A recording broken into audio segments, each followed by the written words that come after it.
हाँ जी, अस्सलाम वालेकुम।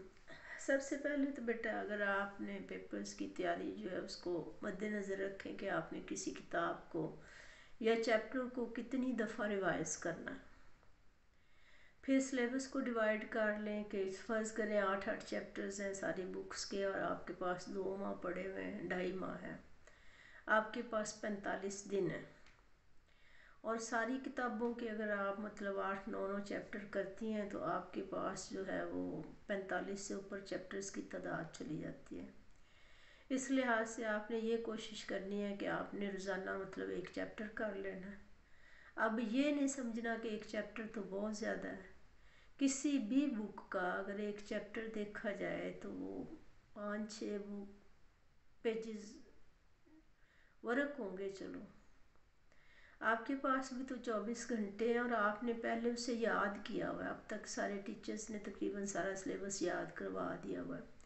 आपने उसे रिवाइज करना है। सबसे पहले तो आपने ये करना है कि कोई पुरसकून जगह ढूंढनी है जहाँ शोर कम से कम हो। माओ को भी चाहिए ये नहीं कि बेटी पढ़ने बैठी है तो उसे ये गिलास उठाना, फलां को ये चीज़ पकड़ा देना। बच्चा एक दफ़ा उठता है तो आधा घंटा उसका सीक्वेंस नहीं बनता।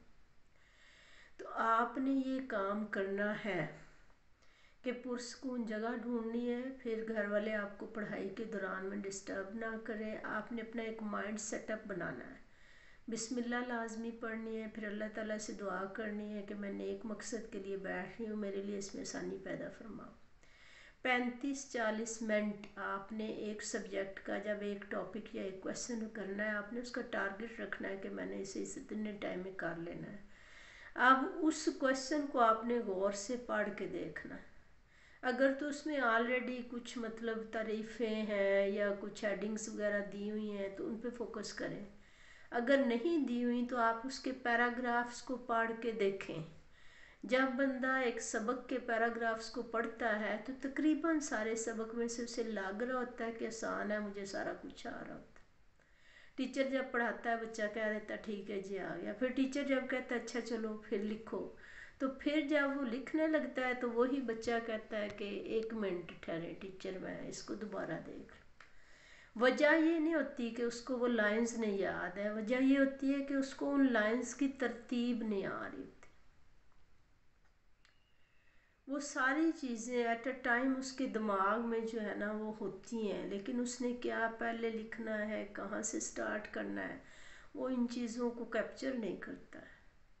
तो बच्चे को चाहिए कि सबसे पहले सपोज हम मतलब किसी लिविंग ऑर्गेनिजम्स के बारे में लिख रहे हैं तो उसका हम बताएंगे कि वो पौधा है या जानवर है, फिर वो आबी है या ज़मीनी है, फिर उसका मतलब स्ट्रक्चर कैसा है, उसकी ग़िज़ा कैसी है, उसको कौन सी चीज़ें पसंद है, उसका कलर कैसा है, वो किस तरह से रहता है, शिकार करता है, ट्रैवल कैसे करता है, अगर कोई मशीनरी है तो उसका स्ट्रक्चर कैसा है, बनावट कैसी है, उसमें फ्यूल कैसे डलता है, वो वर्क कैसे करता है, उसकी आउटपुट कितनी है। अगर किसी मुल्क से सपोज पाकिस्तान है, उसके हमसाया में जो ममालिक हैं तो वो किस सिमत में है पाकिस्तान के साथ, उसकी सरहद का रकबा कितना मिलता है, उसमें कौन कौन सी चीज़ें जो है वो नुमाया फीचर्स हैं, उससे हम किस किस्म की तिजारत करते हैं, हमारे उसके साथ तल्लुकात कैसे हैं, उसका रकबा कितना है। मतलब ये चीज़ें जो है वो एक फ्रेम वर्क बनाएं।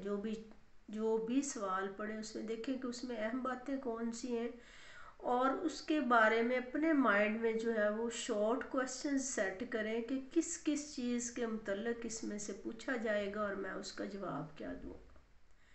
और फिर उसे समराइज़ कर लें कि मैं इसको इकट्ठा करके कैसे लिखूँगा। तो इस लिहाज से जो है वो तैयारी आसान हो जाती है। 35-40 मिनट पढ़ने के बाद अपने आप को एक शॉर्ट ब्रेक दे सकते हैं। शॉर्ट ब्रेक में आपने ये नहीं करना कि आप दोबारा जो है वो मोबाइल पकड़ लें। मोबाइल पकड़ेंगे तो जो आंखें पढ़ पढ़ के थक गई हैं वो दोबारा उससे ज़्यादा थकेंगे। आपका दिमाग भी मसरूफ़ हो जाएगा, आपकी सोचने की मतलब صلاحیت جو ہے وہ بھی آپ آف نہیں کریں گے، تھنکنگ میں جائیں گے پھر بھی تھکیں گے۔ آپ کو چاہیے کہ آپ ایک دفعہ اگر بک کو چھوڑتے ہیں تو کہیں پہ سیدھا لیٹیں، اپنے جسم کو فل اسٹریچ کریں۔ اسٹریچنگ کے دوران جو ہے وہ آپ ایک لمبی سانس لیں جو تقریباً 3-4 سیکنڈ تک انہیل کریں، پھر اس کو اپنے اندر رکھیں کوئی 5-7 منٹ، پھر ایکسیل کریں تو لمبا سانس باہر نکالیں۔ اس سے آپ کا سارا جسم جو ہے نا وہ ریلیکس ہوگا۔ اپنی آنکھوں کو بند کریں، کوئی اچھا سا اللہ تعالیٰ کا ذکر کر لیں، الحمدللہ پڑھ لیں، سبحان اللہ پڑھ لیں، اللہ سے اچھی امید کر لیں، اور اپنا ایک بہترین سا فیوچر جو ہے اس کو سوچ لیں کہ میں جب پڑھ کے کوئی اچھا آفیسر بنوں گا تو میں کیسی لائف گزاروں گا، اور یہ چیزیں جو آج میں پڑھ رہا ہوں انہوں نے مجھے کیا کیا بینیفٹ دینے ہیں۔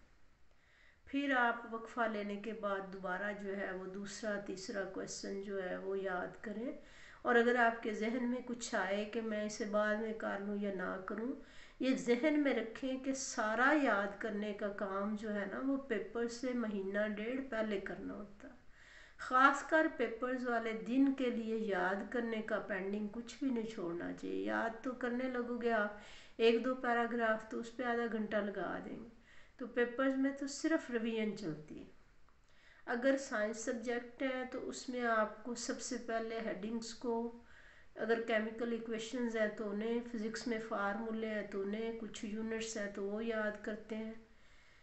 باقی سبجیکٹس جو ہیں انہیں آپ نے ایک سٹوری کی طرح دیکھنا ہوتا ہے، جو جو اہم چیزیں ہوتی ہیں ان کے نام یاد کرنے ہوتے ہیں، سیکوینس پہ فوکس کریں۔ آپ کسی بھی سبق کو 3-4 دفعہ پڑھیں، میں نے پیچھے کہا تھا آپ 10 دفعہ پڑھ لیں، اور یہ ذہن پہ ہی نہ لائیں کہ میں یاد کرنے لگا ہوں یا یاد کرنے لگی ہوں۔ آپ فل فریش موڈ میں ریلیکس